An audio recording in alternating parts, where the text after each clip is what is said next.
Hey everybody, this is Robert Gowell coming to you with the Agent Mastermind, and I want to first of all thank you for taking your time to spend with us. We have a lot of agents on the line, and like Vicki said, we want to respect everyone's time. So I'm going to jump right into the good stuff.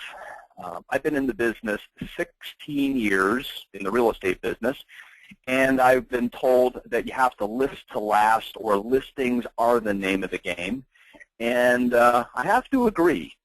And I guess an analogy that I like to give is when you're working a buyer sometimes can be a moving target. They'll say, you know, Robert, we're looking for a 3-bedroom, 2-bath home with a pool, and we want it in a certain area. And then you email the buyer all these homes, and next thing you know, they buy in a different area in a different price range, and maybe even it's a condo. So buyers are a moving target, a little tougher to shoot. Where listings, you know what you have. If you price it right, the business will work for you instead of you working for it. So write that down. I think that's the first good lesson of why we want to build an inventory, is when you get your real estate license, you can either work for it or let the business work for you. And so my goal for all of you on this call is let the business work for you. Go out there and build your listing inventory. So what I'm going to share with you today are 5 listing appointment fundamentals. These are 5 things you need to do on every single listing appointment. Okay? So let's go over what we're going to talk about for today's workshop. First of all, Robert. Yes. Real quick, can you minimize your control panel by pushing that orange arrow so it collapses it to the side of the screen? It's causing a little bit of flashing. Perfect. Thank you very much. How's that? You got it. Okay, so what we'd like to do is, for those of you who don't know me, I am going to start off with an intro, just tell you a little bit about myself. From there, okay, let me do this, I think. Why did I just do that? Okay, from there, I'm going to take you through the 5 listing appointment fundamentals. Then this is really cool. I'm going to talk to you about CMAs and how to get that 6 to 7% commission. So you're going to want to stick around all the way to the end. And then the last thing I'm going to talk to you about is how you can take your career and get it to the next level. So with that said, let's move along here. I'd like to start off with my real estate experience. I was licensed to sell real estate on October 19th, 1998. I started at Coldwell Banker. I was up for Rookie of the Year for the whole state of Florida, but I did not finish my first year. I moved on to RE/MAX. I was the broker manager of a company called Signature Realty, and my 4th home was Alexa Realty, where I've been since 2004. But I became a broker back in 2002. So for the last 12 years, I've been coaching, training, and mentoring agents. And by the end of 2012, my team had sold and closed over 1,200 homes, totaling over $250 million in production. And I think this is pretty cool. I got a call from Business Leader magazine. They named me one of their top 50 entrepreneurs for 2012. And at the end, I'm going to show you why that happened and some of the different things that I'm involved in and how I invested and where the opportunity lies for you on this call. So one of the things that I do, and I'd say I like to do well, is video. Video has changed my life. Video is part of the reason I am on this call instructing today. I would say 4 years ago, there wasn't a lot of people who knew who I was, although I was selling a lot of real estate. When I started switching to video, I got more national recognition. I started a show called Alexa Realty 411. So write that down, AlexaRealty411.com. Check out our videos, and if anybody wants any help or any pointers or any advice, we did a lot of things wrong in the beginning. It seemed like the first 6 to 8 months we went in the wrong direction. But we've been doing videos now for over 3 years. I do anywhere from 2 to 4 a month. And our show has been seen, it's actually in over 131 countries. It's a real estate talk show. I'm the vice president of a company called Florida BT Claims. We've helped realtors get over $4 million due to the Gulf oil spill. And I'm the founder and president of the Real Estate Academy, which coaches and trains realtors to live a better life and make more income. And last but not least, this is my family. I am married for 11 years. I have 2 boys that are 7 and soon to be 9, or excuse me, 9 and soon to be 7. My older son, Jacob, he's the one that's kind of got his hands around my neck. He looks like me but acts like my wife. And the little guy in the middle, you can see with that mischievous smile, he looks like my wife but acts like me. He's the one that your mom and dad said, I hope you have a kid just like you. Vicki, that's what I got right there with him. That's cute. That's cute. So you have a beautiful family. Don't be fooled by that little one for a minute. Okay. So here's where it changed for me.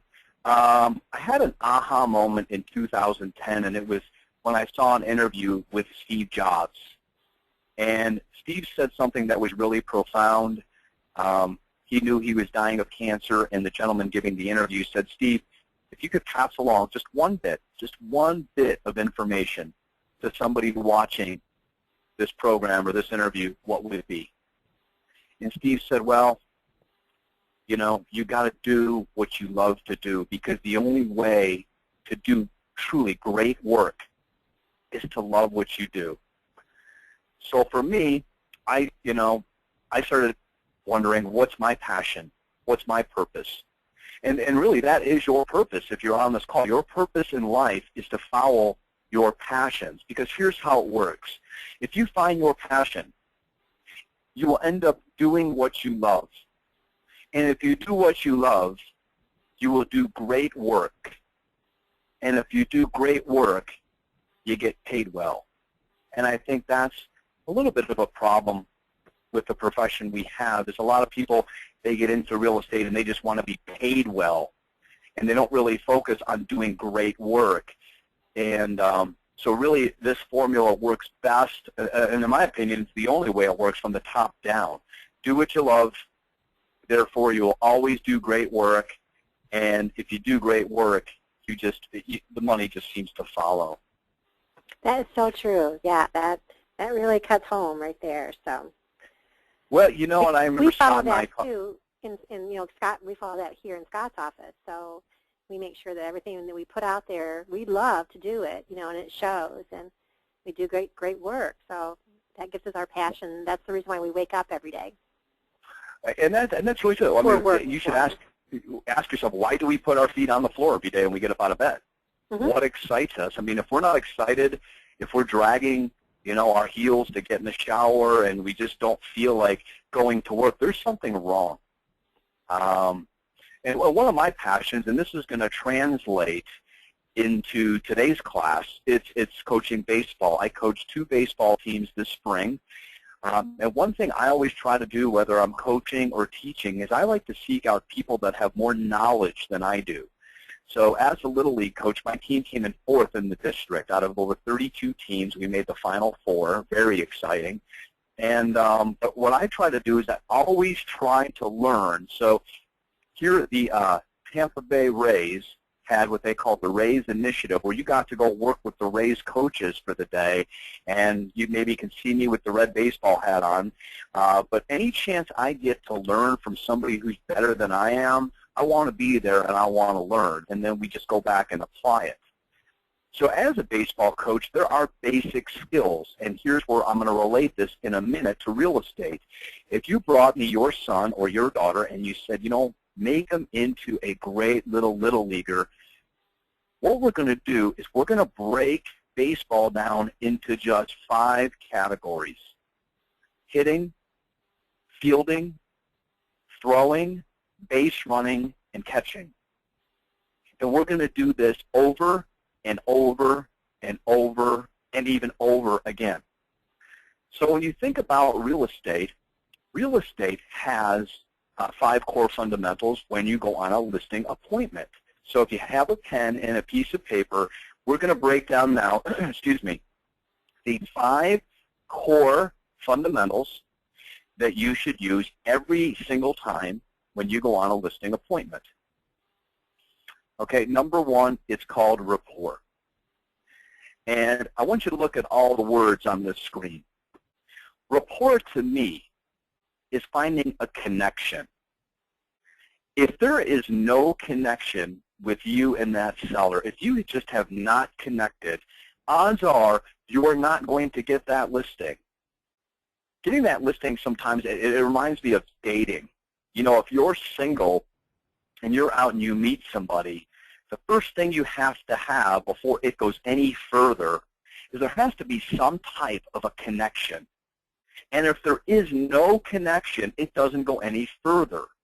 So it doesn't really matter, you know, how much real estate knowledge you have in the beginning or if you're the neighborhood expert. It's about walking in and connecting. It's about listening to the client. A lot of times the seller, they're going to give you the answers to the test. The problem is we're not listening. And I'm going to give you an example of that. Mirror the client. Like, I am a super high energy guy, but if I knock on the door and the lady who answers the door is 87 years old and she's very soft-spoken, you know, Robert Gowen is high energy, I might scare the living daylights out of this lady. So, you know, if they're a high energy person, you got to bring your high energy game, right? If they're a little soft-spoken, you might have to tone it down. But you kind of have to match the energy of the people you're talking to. Also, identify the type of personality that you're talking to. I love this one, respect. There's a lot of realtors that go into these homes and maybe they are the neighborhood experts or they've sold thousands of homes and they just, and maybe this is a $200,000 home and they're used to selling $500,000 homes and they just don't treat the sellers with the respect that they deserve. You should respect everybody and not go into your presentation until you've built rapport and you've related and connected with them. But all the words on this screen are very, very important. So step number one is build rapport. Now, Scott talks about this all the time. There are 4 rapport builders, and they're the most common things that most people like to talk about. And why I like to bring this up is because if you're in a situation, let's say you're working with a buyer, and they get in your car, and you just realize, I have nothing in common with this buyer. Or if you're over at the seller's home, like I said, I am 46, super high energy, 2 young kids, and the lady who answers the door is 87 years old. Odds are we don't have a lot in common. So what I need to do is I need to establish that rapport or that connection. So what we like to do is we like to talk frog. Okay, and here's what frog means. You start and ask them about their family. And a perfect way to do this is when that 87-year-old seller is walking you around the home, when you see the pictures up of the grandkids hanging up maybe in the hallway, this is a perfect time to say, oh my gosh, is this your family? Are these your grandkids? How many grandkids do you have? 25 grandkids. Wow, congratulations. Now, is this why you're moving? Oh, okay, you want to get up north and be closer to the grandkids. Okay. So what would be the perfect time you'd like to move? Okay. So whereabouts up north do they live? Oh, they live in upstate New York. Okay. So again, once you start talking to people about their family, you tend to build more of a rapport and have a connection. R is recreation. You walk out of the garage and you see the golf cart and a set of golf clubs. A perfect time to say, it looks like you like to golf. How often do you play? Again, build the dialogue around their recreation or what they like to do for fun. O, occupation. So what did you do for a living? How long did you do that? Did you enjoy it? Okay, so what we try to do is take each question, write this down, and go what I call 3 deep. Try to ask 3 questions about the family, 3 about their recreation, what they used to do for a living, and goals. Tell me about your goals. Obviously, you have this. It's for sale by owner. In the perfect world, what would you like to see happen? When would you like to see it happen by? And what happens if it doesn't sell? How does that affect your plans? So when you start talking about their family, what they like to do for fun, recreation, what they've done for a living, or what their goals or future dreams are, what happens is you start to really establish rapport. And I had a coach years ago that said people don't care what you know until they know that you care. And I proved this. When I was a brand new realtor, I had a chance to go list a $350,000 house in a neighborhood where 2 agents just owned the neighborhood. I mean, you just could not get in there. But it was a for sale by owner. I called, and I got my foot in the door. So when I went over there, they were, the gentleman who answered the door said, come on in. You know, we'd like to get this home sold. I'll show you the house, but we've got relatives and family over. We're having a birthday party for my son. So I said, no problem. So I'm walking around the house, and they're putting the birthday cake on the table, and they're getting ready to sing happy birthday, and there's another knock on the door. Who is it? But it's the neighborhood expert. And the husband comes to me and says, I am so sorry. I booked you. My wife booked him. Geez. He's like, I'm embarrassed. And I said, you know what? No problem. Why don't you just talk with him, and I'll just act like one of the family members. He's like, here, have a piece of birthday cake. So I'm eating birthday cake in the kitchen, singing happy birthday with the family, and the so-called neighborhood expert comes in. Now maybe, give him the benefit of the doubt, maybe he saw a lot of the family there, but he built no rapport. He walked in and he told him who he was, how many homes he sold, that his company was #1, and within 5 minutes he was laying the comps down on the kitchen table. I ended up getting that listing and selling that, but the point is that no matter how good you are, don't try to go around building rapport. It's the most important thing. Vicki, any comments on that? No, totally, 100% agree. He walked in, it's all about him, what he does, and you are the total opposite. So that's awesome, and it's great advice to follow. Perfect. Yeah, and you know, there's some other coaches that I work with, and some of these guys are not just tops in the country, but tops in the world.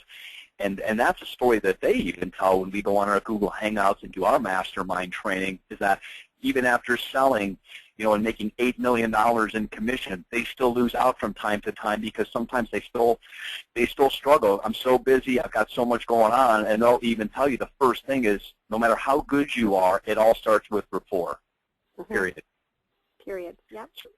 Period. End of story. So number 2 is after the rapport is there, and you feel like there is a connection, now it's time to go to step number 2, which is qualify the client. And we do this by asking a series of questions. And your questions are really to lead you in just a couple directions. The first one is, what is their motivation? And, you know, Vicki, I know you've been in the business a long time, but how does it work when they're not motivated? Well, it's creating, you create the excitement that you know, they will then mirror from you. So that has been kind of helpful to me. So well, what if they have no motivation to sell their home, and they just say, hey, Vicki, you know what, if I get my, you know, I know I've priced it, you know, my neighbor sold at 300, I've got the exact same house, I'm going at 4, and if I don't get my price, I don't get my price, I really don't care, I'm just seeing what's out there. Do they sound like they're very motivated? No, they don't. But then sometimes, you know, you have to find, by building that rapport, you find deeper meaning onto the reason why that they really need to. In fact, a prime example of that is a neighbor whose wife, they really needed to go into more of an assisted living, but he was, you know, he was not going to budge his price, and they would stay there forever. You know, so you try to talk about, you know, the life that it could be better for them, you know, so you give them options and ideas, and of course it's their decision, you know, but you create excitement about, you know, what could be. Kind of so a storyteller, too. Mm-hmm. Yeah, so motivation is one thing I'm looking for, and the other is timing. Mm-hmm. You know, when I'm walking in and I'm asking my questions, I'm just trying to determine what the seller's motivation and timing is. Why are they selling? How soon do they need to sell by? And I'm looking to see if there's a problem, kind of like a doctor or a detective, if there's a way. And I'm going to give you a great example of this in just a few minutes. And I just put this in there. If it's a problem, this is your chance to offer a solution or get out of the way of somebody who can. And then the perfect scenario is coming up here in a minute. There's 3 pain points for home sellers, and it's your job to try to uncover what these are. Most of them have a fear of the property not selling at all, the fear of it not selling fast enough, or the fear of it not selling for enough money. So these are the questions you got to try to uncover. What happens if it doesn't sell? How is this going to mess up their plans? I mean, how bad do they need to get it sold? And again, what is the timing? What happens if it doesn't sell in 2 months, 3 months? What if it takes a year? How is that going to affect their plans? And then if it takes a year, how is that going to affect their bottom line? Are we going to end up reducing the prices? So how much money do we need out of this to make our future dreams happen? But there are the 3 pain points for the seller. Valid points, too. Yeah. Absolutely. So, so the first one, again, just a little recap, is build rapport. After we build rapport, the next thing we do is we qualify the seller by asking questions to determine what their timing and motivation is. Now that we understand what their situation is, we get it, we know why they're moving, when they're moving, what they're doing it for, when they need it done by, now it's time to give our presentation. This is why we showed up. Now here's just some tips I'm going to give you on how to give a great presentation. First of all, your presentation's got to have structure. It should have a logical order with an introduction, a middle, and some main closing points, and possibly a call to action, but definitely a call to action. Next, you should not go in and wing this. You should always practice, whether it's in front of a mirror, record yourself in front of a friend. Your body language is going to be extremely important. Your body language is going to say more than maybe you're going to say verbally. You need to smile and have confidence and make eye contact, especially when you're discussing commissions or fees. And, you know, I am animated. I always like to move around a little bit. If you're doing some type of lecture in front of a room, don't hide behind the podium. If you're doing maybe a home buyer seminar, move around a little bit. I always leave notes and handouts. I don't ever leave a presentation or leave somebody's house with them not having my information. I leave them a home selling brochure, my business card, and I always get their information, their name, phone number, and email address, at least those 3, name, phone number, and email address. Your speech, speak clearly, confidently, concisely. Never too fast, and do not use real estate jargon. They just don't understand it. Maybe it's the talk we use at the office, but the way we talk to our fellow realtors around the office is not the way we should talk to a seller when we're out on an appointment. Put your presentation on a PowerPoint, an iPad. Mine's on a PowerPoint. Similar to this, my slides are clean and simple.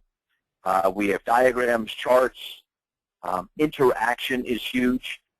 Always ask the seller questions. You don't just want to go into their kitchen and just speak at them.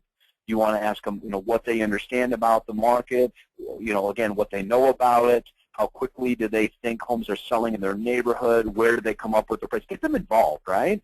Get them more involved. Otherwise, I mean, when I was new, and I was trained on how to give a great listing appointment, I was told, you just go there and talk to them. But these people would roll their eyes and they were falling asleep. And when I started engaging them and making them a part of my listing presentation, things changed. And nervousness. And I'm going to tell you this. If you're walking into a listing presentation and you're nervous, do you know what the problem is? You're not prepared. You know, and so many agents, they're fine if they're walking into a $200,000 or $300,000 appointment, but if they call that FSBO and they end up getting $1 million or $1.5 million appointment, they're really nervous talking to a $1 million client. And you know, maybe when you get that $1 million or $1.5 million client, you do a little bit more preparation. And if you are properly prepared, you will never be nervous. You will always have confidence, and that's where I think nerves come from. Is, you know, when I do these webinars, we have close to 1,000 people. I'm not nervous at all, but I've done this now, you know, for the past 4 years. I rehearse this stuff and I prepare for it, and so therefore, whether I'm speaking in front of 1,000 people on this line today, there are absolutely no nerves. I believe in everything that I'm telling you. Okay, so you have to believe it. So write these. You know, these points down: structure, practice, body language, leave a handout, your speech, your PowerPoints, your interaction with the client, and don't be nervous. Let's go on to number 4. Now, how many times have we seen a realtor get just the best presentation in the world, and at the end of that presentation, they're just hoping the seller jumps up and says, okay, I'll list. Yeah, absolutely. You know what? You have to ask for the sale. And I love this. It's the ABCs of selling. Always be closing, because you know what? You can't get if you don't ask. So after I give a presentation and I'm finished, I will ask Mr. and Mrs. Seller, okay, so you've seen my presentation, so I'd like to start with, are there any questions? Ms. Seller, do you have any questions? Mr. Seller, any questions? Okay. Well, if you don't have any questions, would you like to get started today? Ask. They're not going to tell you, but here's why we don't ask, and this is number 5, and I'm going to spend a little bit more time on this.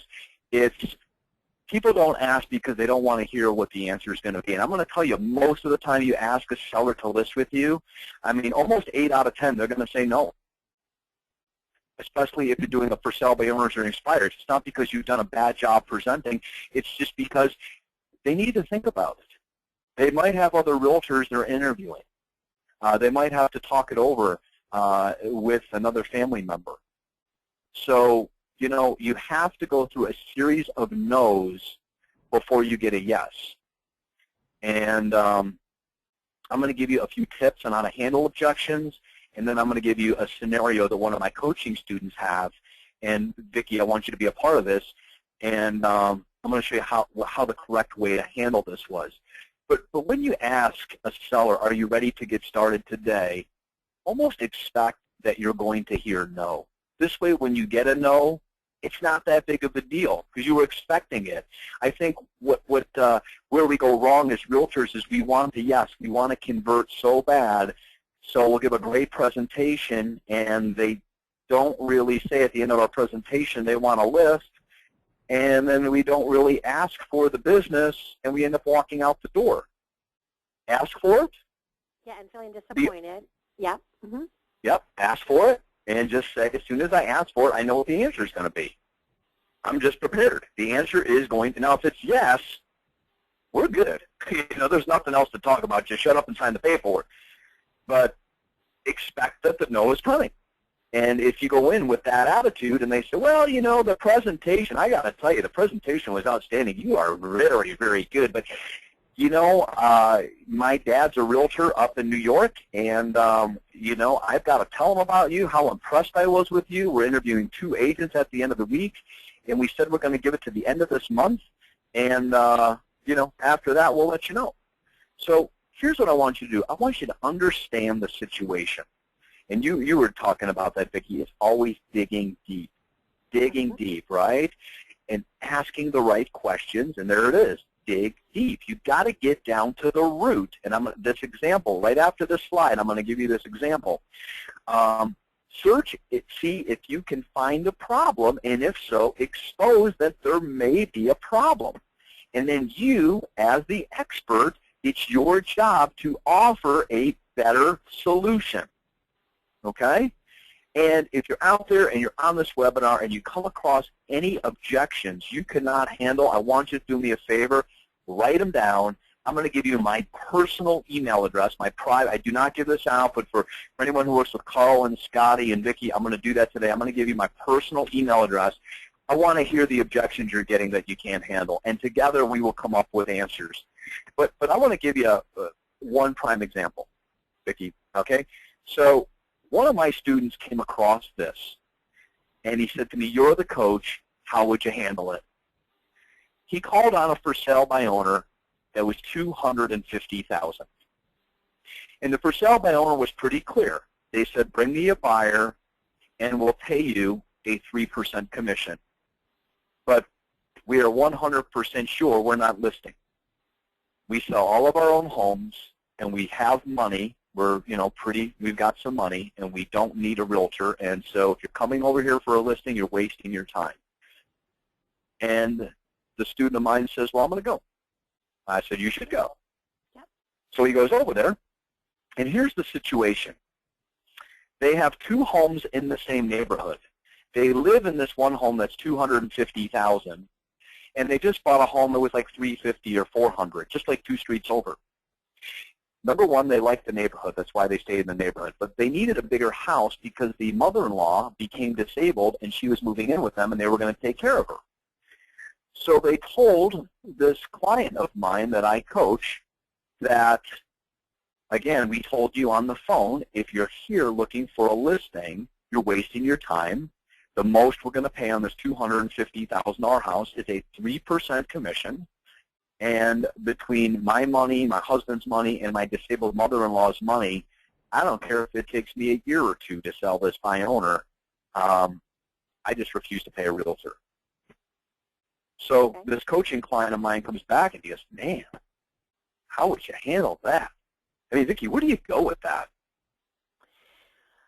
For me, you know, when I was in real estate, I always was, you know, the buyer's agent. You know, I worked with large teams, and so, you know, I had great respect for the listing side.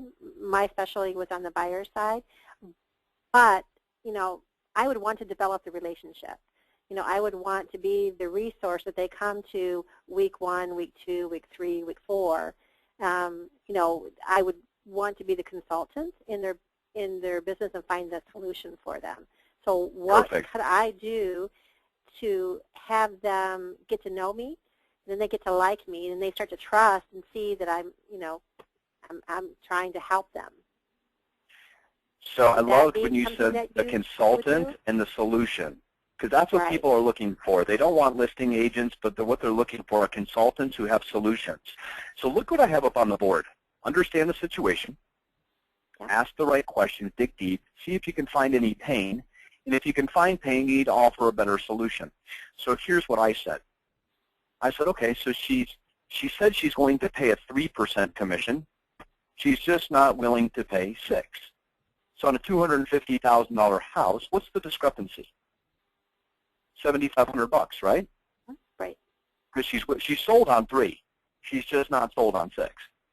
So what's going to stop her from doing business with me is $7,500. Let's call it what it is.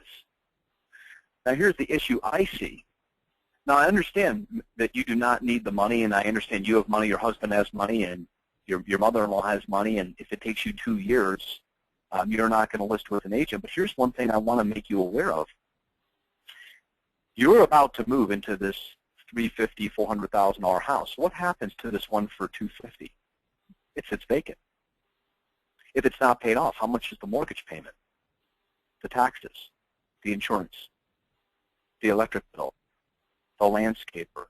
We started adding up the bills. It was over $3,200 a month for a vacant house. Now, what if this $3,200 a month house sits just for a year? Okay, $3,200 times 12, that's $38,400, and you know you're going to put a few $100 or $1,000 into the, you know, maybe some landscaping or an issue here or there. So bottom line is she's saying, hey, I am not going to pay a listing agent, but I'm willing to pay $40,000 a year to hold this house because I'm going to save myself $7,500 in commission. Does this make sense? So what we need to do is we need to dig deep, because really she didn't understand what she was even saying. Yes, I don't want to list with a realtor. Listen, this has nothing to do with me, Mrs. Seller, nothing. I'm here as a consultant to help you. Now, yes, you're willing to pay 3%, great, and you're saving 3%, great. All you're saving at 3% of $250,000 is $7,500. So let's draw that on a piece of paper. $7,500 you save by not having a realtor. Now let's look at everything you lose by not having one over the next year. House payment, taxes, insurance, all this stuff listed out, multiply it by 12. You mean to tell me you're going to spend $40,000 to save $7,500? I'm here to tell you that's not a good move. And this is what I bring to the table as your consultant. I don't want you to make moves like that. I don't care if you have money. My job is for you to keep your money. You follow? I want you to keep your money. So it's better to pay $7,500 than to lose $40,000 a year, wouldn't you say? So it's better to step over thousands to pick up a dollar. Yeah, and that's exactly what they're doing. They're stepping over thousands of dollars to pick up $1. So again, look at that. I understood the situation better than my client. I asked better questions. I dug a little deeper. I found a pain point, and use this, a little objection handler, anytime you come across a FSBO, expired, or anybody selling that has multiple properties that doesn't want to pay a commission. Get into the holding cost. What you really come to find out, this has nothing to do with realtors or commissions. This is all math, folks. Everything is math. Start doing better math and truly understand numbers and different matrix and different spreadsheets, and you're going to say, oh my gosh, this really just came down to numbers. So just wanted to throw that out. So here's 5 words. You can't change the facts, right? Facts are what they are. So well, they can appreciate when you point this stuff out, the other agents aren't pointing this stuff out. I'm going to tell you that right now. They're just over there trying to convert. Mm-hmm. So here's 5 words to remember when you go on a listing appointment. Focus on conversations, not conversions. 5 simple words. Focus on conversations, not conversions. We all know we want to convert. Of course we do. We want the listing. We want it. Well, there'd be something wrong with us if we didn't. But don't go in there even thinking about it. All you're doing is going in there trying to make a new best friend, because here's why. It's the conversations that will turn into conversions.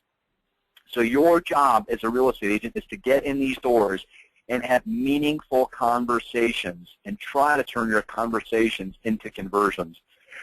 So let's do this. Let's go over the 5 basics of a listing presentation. Number 1 is rapport. And you got to do these in order. You walk in the house, you walk in the door, the first thing you're doing is establishing a connection. Once that connection is in place, the next thing you're doing is you're asking questions to qualify the client, to see if they have timing, motivation, what their reasons are for doing what they're doing. After you truly understand their situation, it's time for you to give your presentation. And I went over all the different ways and the different things that you should have in your presentation and how you should break them down. When you're done, ask for the sale. Ask for it.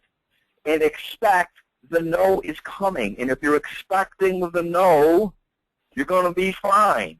It's when you're expecting the yes that the no throws you off. Just go, hey, when I ask, guess what I want to hear? No. So when they say no, you say, hey, cool, that was what I was expecting. So then it's your job to handle these objections and then to continue to follow up.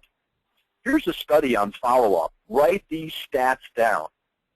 Did you know that 44% of salespeople quit after the first time they hear no? So, listen, we got to think about it. You're really a real nice guy, but I don't think so. 44% of the people are out. An additional 22% after the second time they hear no. So all you have to do is tell a real estate guy no twice, and you're getting rid of 2/3 of them. That's it. No, I don't think so. Hey, it's still not a good time. You have to call me back. 2/3 of them you'll never hear of again. An additional 14%, the third time they hear no, will quit. And an additional 12% of salespeople will quit after the 4th time they hear no. So here's what it adds up to. 92% of all salespeople quit between the 1st and the 4th time they hear no. But this is based out of 100. And I'm telling you, 100 people aren't going after one listing. So usually by the time the seller's ready to say yes, okay, one more number here, 60% of the sales will close after the prospect has said no 4 times. So if you're giving up before the 4th time, you are not playing the odds. And that's what this is really about, understanding. This is that math thing again I was talking about, understanding math, understanding numbers, not taking it personally. 60% of the people are going to say yes after they've said no 4 times. Why? Because they have other people to talk to. It might not be the right time. They might just be busy at their job. I had football camp. My wife's out of town. I had to get home yesterday, and I had to get 2 kids to football camp to 8:30 at night. If somebody would have telemarketed me yesterday, listen, I don't have the time, okay? So that's a no. So you got to follow up, okay? So 8% of salespeople are left when the prospect is ready to say yes, and I'm going to tell you that comes down to maybe 2 salespeople, maybe. So if you want to know how to get more listings, you need to be there when the seller's ready to say yes, and you need to find a way to get in front of these guys. And we have classes on this. So here's just something I pulled off the internet. This is a little study on how we learn as people. I just thought this was interesting. So if you just listen to a lecture, you're going to retain usually about 5% of that. Maybe if you read something, you'll retain 10% of that. Today, maybe we had a little audio-visual presentation. Maybe some of you will remember 20% of what I said today. If I did it live, if you came to see me live and seen a live demonstration, 30%. If we did something interactive, we were part of like a mastermind group where we were doing coaching and discussing things, you would retain about 50%.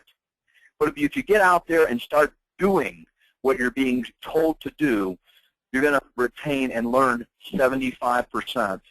And there's only one thing better, okay? But for most of the people on this line as realtors, they're not teachers. We learn by doing. So please take this stuff, and I think that's why I put this slide in here, is to just encourage you to take what I've shown you today and just do it. Don't second guess it. Just do it. And I'm sure Scotty always sends the replay out. Please take it, listen to it again. But it's not going to do you any good just listening to it or showing it to a friend. Get out there and practice this stuff. Right. Here's a few bonus. To your slide Go ahead. that you talked about, Robert, in the very beginning. How to doing it over and over again. The pitching, the batting, that kind of stuff. It's role playing actually. It's honing your craft, really. Repetition is the mother of skill. If you want to be better at anything, it all comes down to reps. My son, he wants to be better at certain things, and so you just got to do it more than the other guy. You got to do it more. Every time you do it a little bit more, you train yourself a little bit more. So here's a few bonus slides. I was on a mastermind with some of the top agents, not just in the country, but in the world. And here were some things they were discussing. And I just thought these two slides were really interesting. So these are kind of like your bonus slides. We were talking, we got on the subject of CMAs. And here's what I'm seeing. A lot of the top agents across the country, when they're going on that listing presentation, they're not bringing CMAs. I found this really interesting. They're saying that's the way they differentiate themselves from the competition. And so when they walk into a home and the seller says, so what do you think my home is worth? Did you bring a CMA? They're saying, well, how could I have brought a CMA? I haven't even saw your house yet. I mean, look, you've upgraded this and you've done all this great work out back. You mean to tell me some of these agents brought CMAs without seeing your home? Wow, would you differentiate yourself from the competition? You actually, and this is another reason to get back in front of, well, what I'd like to do is now that I've seen your home, I'd love to run some numbers and maybe, come back and really sit down and discuss this with you further. Another agent said, well, if an agent has done a CMA without seeing your home or a CMA, really just shows what properties have sold for in the last 6 months or in the last year. To me, that's like looking in the rearview mirror. What we're trying to do is find the seller's bottom line, and a CMA can make a good appointment go bad quickly. I'll give you an example. I was on one that I really feel is going to sell at $450. They were for sale by owner for $520. Okay, the comps say $450. They're at $520. Wow. So we did not do comps. Or I did not do comps. My assistant showed up with comps. And she said, well, I'm going to show them the comps. I said, do not do that. And so when we got to the point of discussing what the house was worth, somehow and these people, they were an old Polish couple, and they were feeding us. They were feeding us. I haven't drank, they were drinking Rianiti. I haven't had Rianiti in a while. So, they're drinking wine, feeding us. This couldn't have been a better appointment as far as rapport-wise. They loved us. The seller was trying to hook up my assistant with his son, who's 31. He's like, so this was really a true love fest, rapport fest. But as soon as my assistant threw out what she felt the comps were, he hit his hand on the table and he said, no way, I would not do that. And I said, well, wait a second. The comps are like looking in a rearview mirror. That was the past. Why don't we do this? Why don't we start at $499 and we'll see how it goes? and they like that idea. So I guess the point I'm trying to make is we've all been there. We've been on a listing appointment. We've had great rapport. But as soon as we talk numbers, it's almost like they take offense to what a CMA tells them their house is worth. So I'm telling you, a CMA is going to kind of, I believe, it's going to, in a lot of ways, turn a good listing appointment very bad quickly. So, you know, you should have an idea what the house is worth, maybe do the CMA, but, you know, it's not something we necessarily have to bring out on a listing appointment. And this is what some of the top agents in the, not just in the country, but in the world are doing. This is one way they're separating themselves from the competition. No more CMAs. Here's a good one, commission. How do we get that 6 to 7% commission? Okay? So let's say I called you, Vicki, and you're a for sale by owner. What you're going to hear a lot, let's say you have a $100,000 rental property that, you know, you have tenants in, and I call you on it. And you say, you know, Robert, we're not going to list with an agent, but if you have a buyer, I'm willing to pay you 3%. That's very common, right? 3%. So here's where I'm going to take that. Because I want 6% at the least or 7%. You told me you're willing to pay 3%. So here's what I do. I say, okay, well, listen, Vicki, I appreciate that. So let me ask you, if I bring you an offer of, let's say, $90,000, would you still be willing to pay me that 3% commission? Well, you know, yeah, but not anything less than 90. It has to be. I'll tell you what, Robert, if you can get me 90, I'll still give you that 3%. But that's it. Not even 89. It's got to be 90. You know what I just did right there? I got the seller to knock 13% off the price, and the real buyer hasn't even shown up yet. So before you call these people, or when you are meeting them in person, and when you are discussing this commission in person, and they tell you, well, I told you on the phone I'm willing to pay you 3%, you should already know in your mind before you go in there what 90% is, and ask them, if I bring you an offer at such and such, would you consider it? And right then and there, they're going to bring the price down even more if they say yes to the $90,000 and the yes to the 3% commission. Like I've said on that third bullet point, they have already reduced their price 13%, and the real buyer hasn't shown up yet. Now when the real buyer does show up, and instead of 90, he's a cash buyer and he's there at 87 or 85,000 cash, they will knock off another 3 to 5% once the real buyer shows up. So how this works out is, and it doesn't happen all the time, but a lot of sellers, they will come off 16 to 18%. They won't act like this on the phone. They'll tell you on the phone, bring me a buyer and I'll pay you a commission. Now you have to throw the offer price out. Okay, well, an offer of this, that wouldn't be insulting, right? No, I'll still work with you here. They just reduced it more.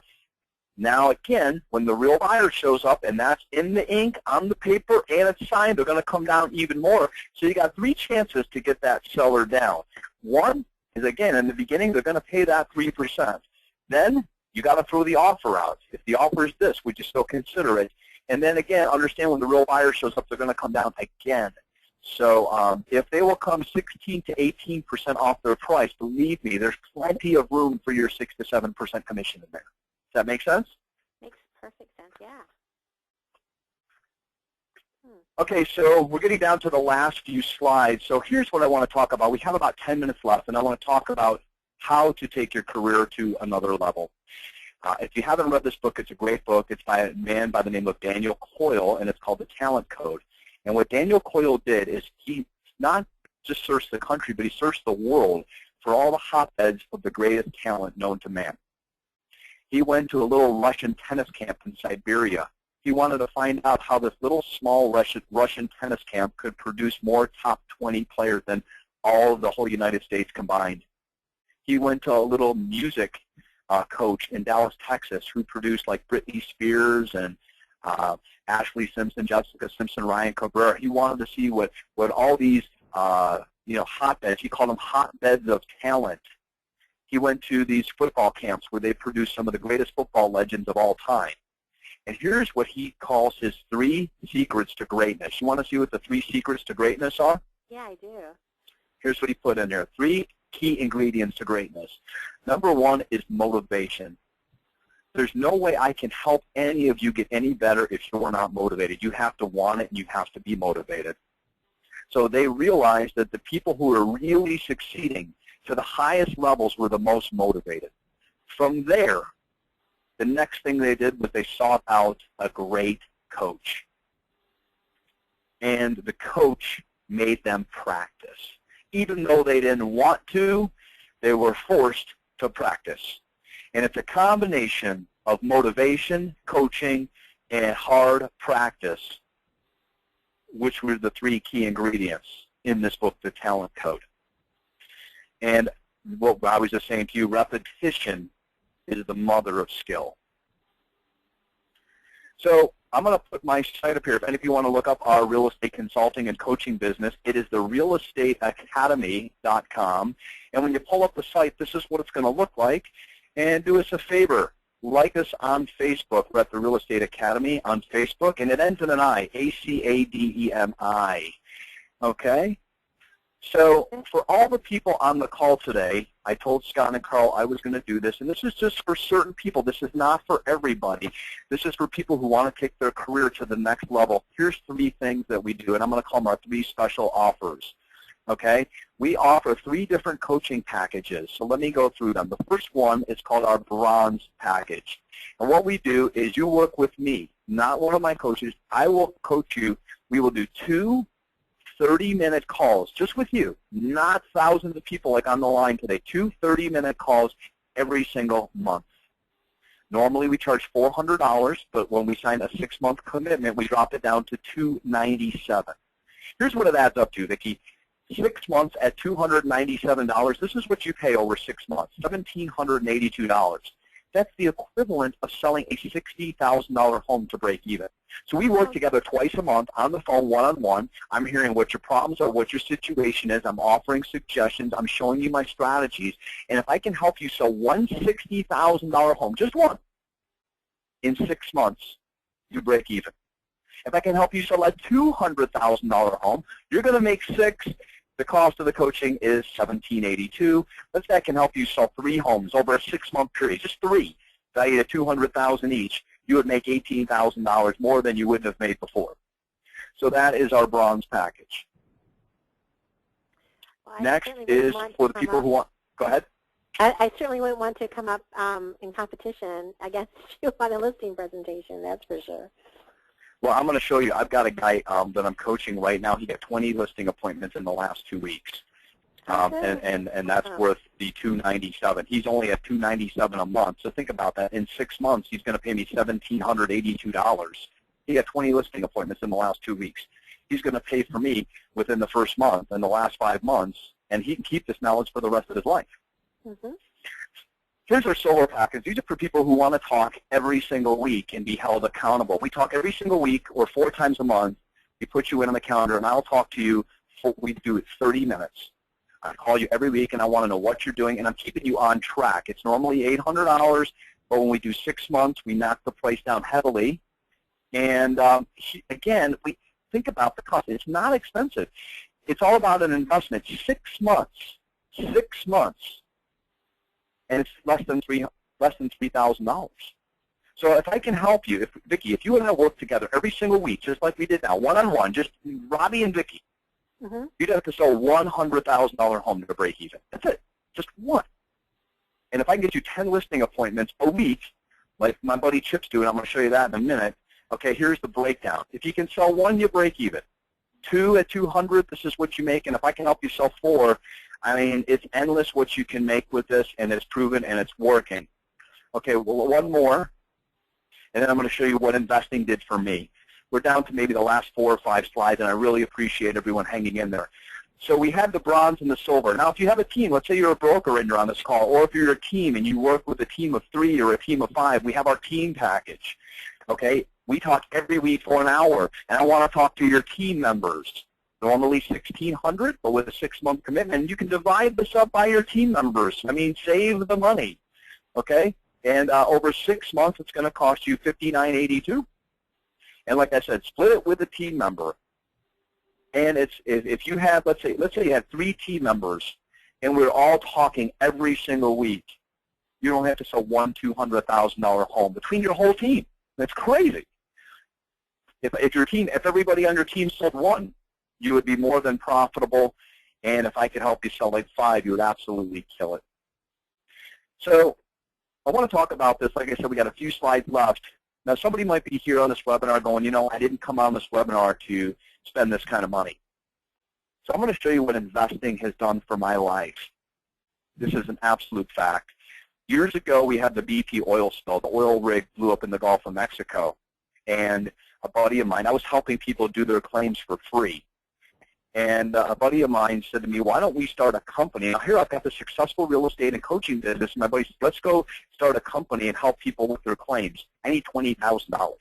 So think about this. What if I said to you, Vicki, you want to do some oil spill claims for me today? You might say, I don't know. I need to know more about it. Hey, give me 20 grand. This conversation ends right now. I don't know. This is not what I do.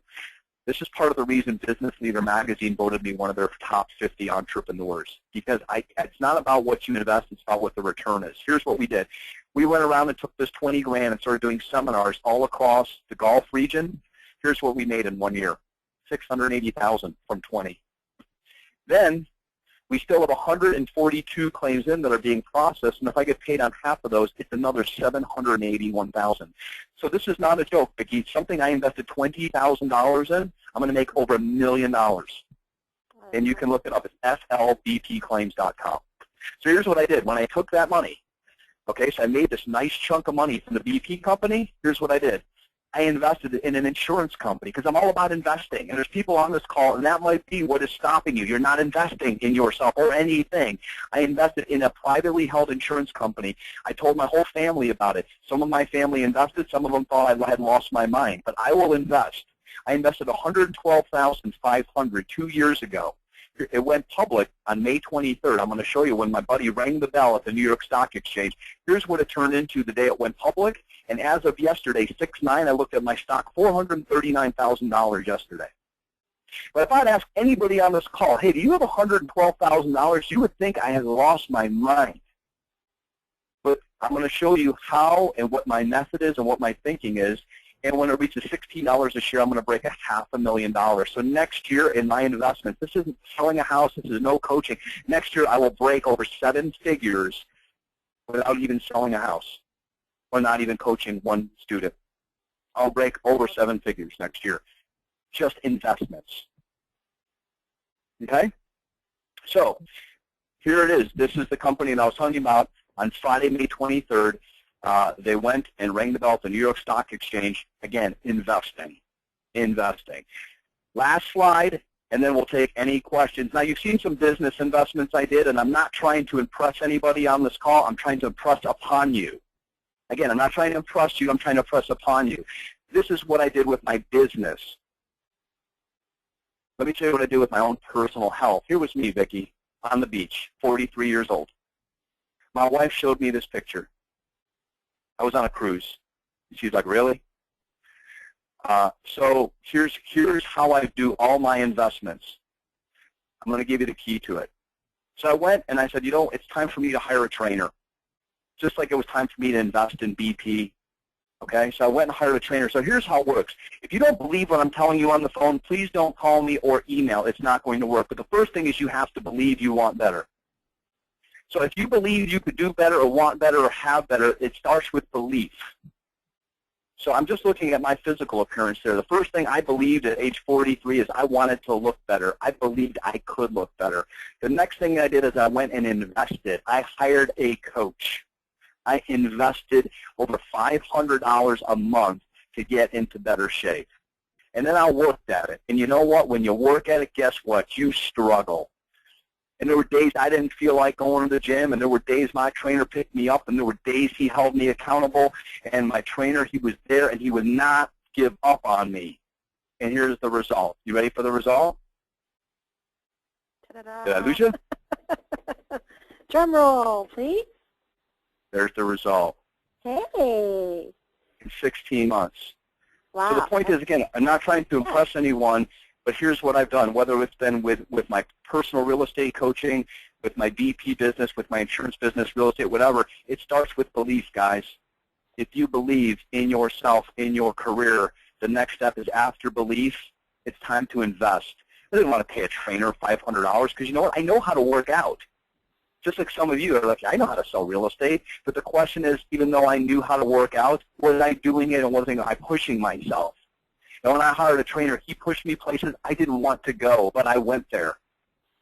And if you're willing to push yourself, look at what the result can be. I'm 46 years old. I'm in the best physical shape I've ever been in my entire life.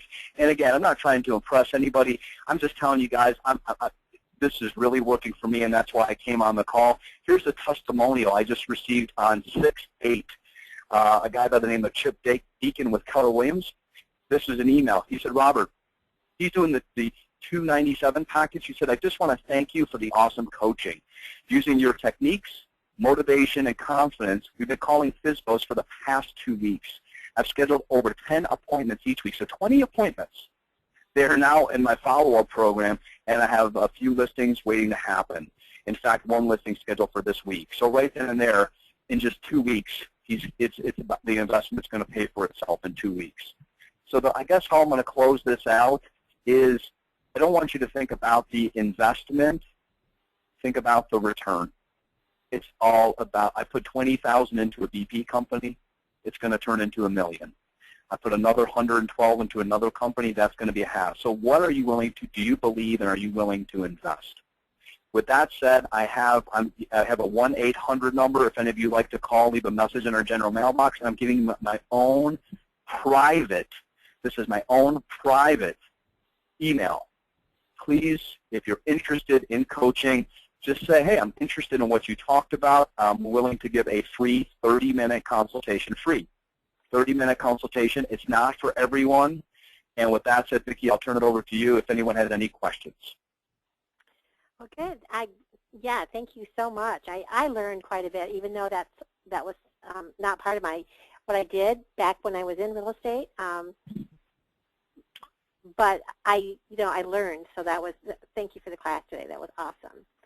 Absolutely. Now, are there any questions? I know we went maybe 3 minutes over time. I apologize, but I wanted to make sure that we got everything in. And like I said, I'll field any questions that we have. Well, let's go ahead and start at the very beginning here. I thought that Karen was answering the questions already, but let me just double check here. Okay.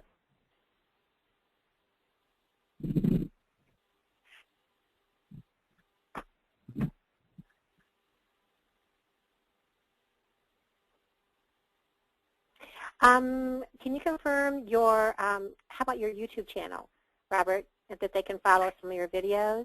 Do they just look for you on YouTube? I switched to Vimeo. There's a few songs and a few little splices I like to put in, and YouTube started stopping them. So what I did is I went to private hosting on Vimeo, V-I-M-E-O, and they can follow my blog at AlexaRealty411.com. Alexa Realty, A-L-E-X-A, Realty411.com. Okay, great. How many agents do we have on today's call? I think we had close to 800 after maybe a little bit more. Just wanted to, Kenny had asked that question. And let's see if there's anything else in here. Yes, you do get with your loan officer. They will provide you the link so that you can view the recording in the replay section of Agent Mastermind or agentmastermind.com/replay. And then you'll get your password so you can watch this. Normally it takes about 24 hours to upload the class to our server, so I just want to let you know about that. I'm sorry if you guys could not hear me too well. My mic was not working, so I was on a headset. So I apologize on one of the comments that they said there. And okay, I think we're all set here. I think we've answered all the questions. Karen was busy taking care of all of them. If there's not, shoot Robert an email. Obviously, I'm available on Facebook too as well, or VickiRice3@gmail. I'm Scott's partner. I don't know if I introduced myself in the very beginning. But I'm the one that kind of also comments on Agent Mastermind and gives some help and some direction. If I think that I can offer some service, you'll see my comments there. So I think we're good to go. Thank you so much, Robert. And thank you, Vicki. It's always a pleasure. Oh, I'm so proud to have you on here, so that's awesome. Okay, have a great day, and we will see you next week at the same time, same place. Thank you. Thank you very much. Bye, everyone. Bye.